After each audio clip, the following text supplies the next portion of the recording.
ஜோதிடத்தின் வகைகளில் நம்ம அடுத்து பார்க்கக்கூடியது சோழி பிரசன்னம் அப்படிங்கிறது. இதுவும் பிரசன்ன ஜோதிடத்தினுடைய பகுதிகளாக பிரசன்ன ஜோதிடமாக இருக்கிறது அப்படிங்கிறத புரிஞ்சுக்கணும். சோழி பிரசன்னம் அப்படின்னு சொல்லும் பொழுதே உங்களுக்கு மிக தெளிவாக தெரிஞ்சிருக்கும். சோழிகளை கொண்டு பார்க்கக்கூடிய பிரசன்ன முறைகளுக்கு சோழி பிரசன்னம் அப்படின்னு பேர். சோழிகள் அப்படின்னா என்ன? சோவின்னு சொல்லுவாங்க. கடல்ல விளையக்கூடிய அந்த சோவிகளை அடிப்படையாக வச்சுக்கிட்டு அதன் மூலமாக பார்க்கக்கூடிய பிரசன்னத்திற்கு சோழி பிரசன்னம் அப்படின்னு பேர். இந்த சோழிகள் எல்லாமே உயிர் சக்தியை பெற்றதாக இருக்கிறது. கடலில் விளையக்கூடிய மந்திரங்களை உள்வாங்கக்கூடிய, அதிர்வலைகளை உள்வாங்கி அதனை பிரதிபலிக்கக்கூடிய இறை அனுகிரகம் பெற்ற ஒன்றாக இந்த சோழிகள் இருக்கிறது. அதனாலதான் பார்த்தீங்கன்னா பழைய காலத்துல சாமி பார்க்கறது மற்ற எல்லா விஷயத்திற்குமே சோழிகளை பயன்படுத்தி இருப்பார்கள். ஆனா இந்த பிரசன்ன ஜோதிடத்துல 108 விதமான சோழிகளை கொண்டு வந்திருக்கக்கூடிய நேரத்தில் அவருக்கு ஏற்பட்டிருக்கிற பிரச்சனைகளை நாம் கண்டறிவதற்காக பூஜைகள் செய்து இறை வழிபாடு செய்து அதன் மூலமாக அந்த சோழிகளுக்கு உருவேற்றி அதுல ஒரு பகுதியை பிரித்து அதுல எத்தனை சோழிகள் வந்திருக்கிறதோ அதை கண்டறிந்து அந்த சோழிகளின் எண்ணிக்கையை அடிப்படையாக வச்சுக்கிட்டு அந்த நேரத்திற்குரிய ஜாதக கட்டத்தை வரிந்து லக்னத்தை கண்டறிந்து அவர்களுக்கு என்ன விதமான பிரச்சனைகள் இருக்கிறது, குழப்பங்கள் இருக்கிறது, தோஷங்கள் இருக்கிறது அப்படிங்கிற எல்லா விஷயத்தையுமே மிக தெளிவாக எடுத்துரைக்கக்கூடிய ஒரு அற்புதமான ஒரு முறை அப்படின்னு எடுத்துக்கிட்டீங்கன்னா அது இந்த சோழி பிரசன்னம் மட்டுமே. இந்த சோழி பிரசன்னம் அப்படிங்கிறது தாம்பூல பிரசன்னத்தை விட அதீதமான துல்லியம் வாய்ந்தது, கொஞ்சம் கஷ்டமானது. இதற்கு நீங்க நிச்சயமா தெய்வ அனுகிரகம் பெற்றிருக்க வேண்டும், தெய்வ வழிபாடு பெற்றிருக்க வேண்டும், அந்த சோழிகளுக்கு உருவேற்றி இருக்க வேண்டும், சோழிகளை சுத்தம் செய்திருக்க வேண்டும். இப்படி பலதரப்பட்ட கட்டுப்பாடுகள் இதில் இருக்கிறது. இந்த சோழி பிரசன்னம் பார்க்கறதுக்கு நல்ல திதியா இருக்கணும், நாளா இருக்கணும், கிழமையா இருக்கணும், நட்சத்திரமாக இருக்கணும். இந்த ஜோதிடம் பார்ப்பவர்களுக்கு சந்திராஷ்டமம் இருக்கக்கூடாது, ஜோதிடருக்கு சந்திராஷ்டமம் இருக்கக்கூடாது, அதே போல கிரகணங்கள் காலங்கள் இருக்கக்கூடாது. இந்த மாதிரி பலதரப்பட்ட கட்டுப்பாடுகள் விதிக்கப்பட்டு அதற்கென்று ஒரு சரியான நாளும் தேதியும் குறிக்கப்பட்டு அந்த நேரத்தில் தான் இந்த சோழி பிரசன்னமானது போடப்படுகிறது.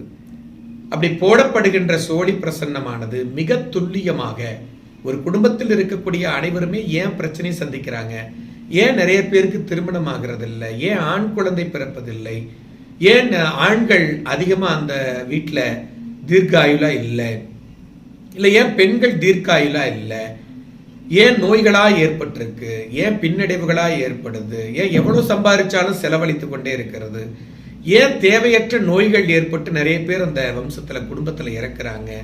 இப்படி பலதரப்பட்ட விஷயங்கள், கேள்விகள், குழப்பங்கள் அத்துணைக்குமே முற்பிறவியில் ஏற்பட்ட கர்மவினை பலனா, இல்ல முன்னாடி முன்னோர்கள் செய்த குற்றமா, தெய்வ குற்றமா அப்படிங்கிற பலவிதமான கேள்விகளுக்கும் மிக துல்லியமாக ஆய்வுகள் செய்யப்பட்டு உங்களுக்கு பலன் உரைக்கிறதுக்கான ஒரே சிஸ்டம் அப்படின்னு எடுத்துக்கிட்டீங்கன்னா சோழி பிரசன்னம் மட்டுமே. இதெல்லாம் கிருஷ்ணியம், பிரசன்ன மார்க்கம், இப்படி பலதரப்பட்ட முறைகள்லையும் பலவாறு நம்மளுக்கு எடுத்துரைக்கப்பட்ட முறைகளாக இருக்கிறது. இந்த முறைகள் எல்லாமே மிக துல்லியமாக கடைபிடித்து நீங்கள் இதற்கான பிரசன்ன முறைகளை பயன்படுத்தினீர்களானால் மிக துல்லியமாக நீங்கள் அவர்களுக்கான பலனை எடுத்துரைக்க முடியும், வழிகாட்டுதல் கொடுக்க முடியும். அவர்கள் வம்சமே அவர்களுக்கு ஏற்பட்டிருந்த பிரச்சனையிலிருந்து, தோஷங்களிலிருந்து விடுபட்டு ஒரு நல்ல மாற்றத்தை அடையக்கூடிய அளவிற்கு உன்னதமான ஒரு நிலையை உங்களால் ஏற்படுத்த முடியும்.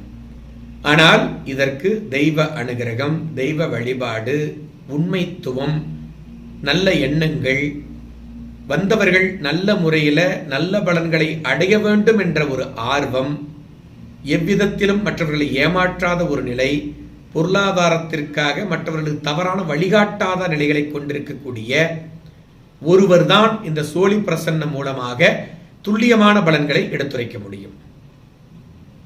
அந்த அளவிற்கு கட்டுப்பாடோடு இருக்கக்கூடிய ஒருவர் தான் உங்களுக்கு சரியான வழிகாட்டுதலை கொடுப்பார். அவருக்கு தெய்வஞன் அப்படின்னு பேரு.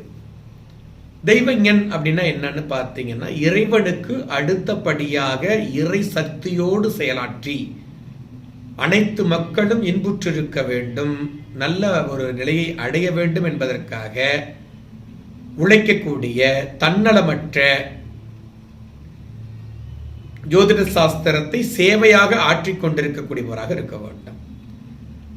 இதில் பலவிதமான தோஷங்கள், பிரச்சனைகள், சாபங்கள், சாபக்கேடுகள், துர்மரணங்களுக்கான காரணங்கள், இப்படி பலதரப்பட்ட விஷயங்களை எடுத்துரைக்க முடியும்.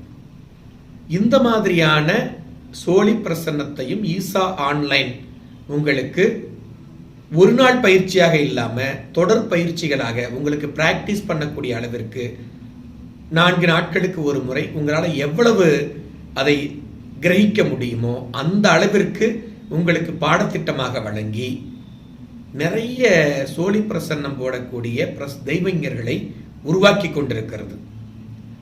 அப்போ இதை சார்ந்து படிக்கணும் அப்படின்னாலும் நிச்சயமா நீங்க ஈசா ஆன்லைன் மூலமாகவே வீட்டில் இருந்தபடியே படிக்க முடியும்.